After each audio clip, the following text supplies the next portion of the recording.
تكاد السماوات يتفطرن منه وتنشق الأرض وتخر الجبال هدا أن دعوا للرحمن ولدا وما ينبغي للرحمن أن يتخذ ولدا.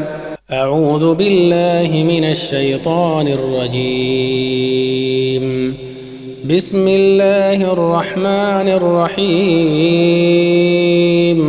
أفرأيت الذي كفر بآياتنا وقال لأوتين مالا وولدا أطلع الغيب أم اتخذ عند الرحمن عهدا كلا سنكتب ما يقول ونمد له من العذاب مدا ونرثه ما يقول ويأتينا فردا واتخذوا من دون الله آلهة ليكونوا لهم عزا كلا سيكفرون بعبادتهم ويكونون عليهم ضدا ألم تر أنا أرسلنا الشياطين على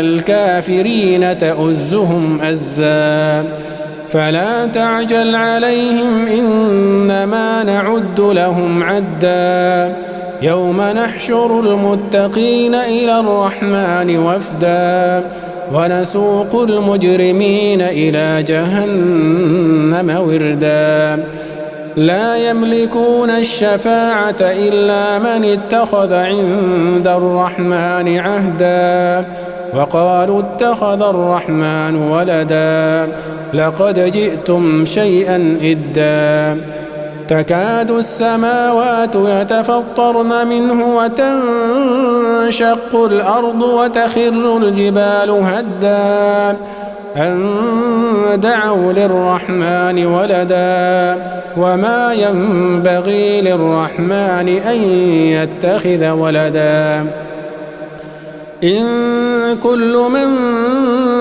في السماوات والأرض إلا آتي الرحمن عبدا لقد أحصاهم وعدهم عدا وكلهم آتيه يوم القيامة فردا. صدق الله العظيم.